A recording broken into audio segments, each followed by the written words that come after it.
How to replace a window motor on a 94 Camaro Z28 or 4th gen. A lot of people drill holes in the door here, which that's what I'll be doing today. Right here and right here. And a lot of people drill a hole here too, just to make it a little easier, which you could, but you can do it without it, which that's what I'm going to be doing.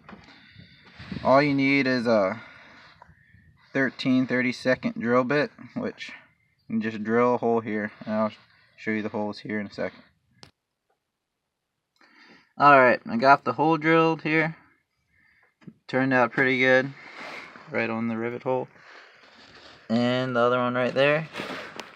And then you have this one that I chose not to drill a hole in, which is fine. You can just get it without drilling a hole. If you did, you would drill it right here at the top, just barely on the edge.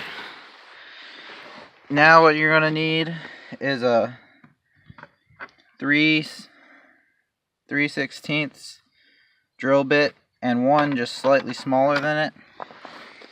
And what you're going to try to do, if I can get it up in here, is drill the center out with the slightly smaller one, and then you come back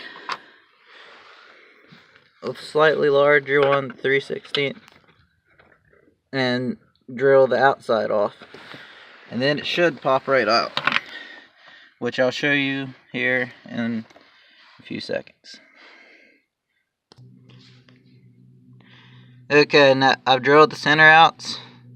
Now I just have to get the 3/16 drill bit and drill the rest of the head off. Okay, I've got the centers drilled out of all the rivets. Now what you're going to do, you can either do this at first or after you've done all the other rivets. But just remember to pull the plug on the motor. And then after you're done drilling all the rivets and you release the wire harness from the motor, just take a putty knife or a screwdriver and put it in between the motor housing and the regulator housing and pry the rivets out. It's pretty easy, doesn't take too long. Should be done in a little bit. Thanks for watching.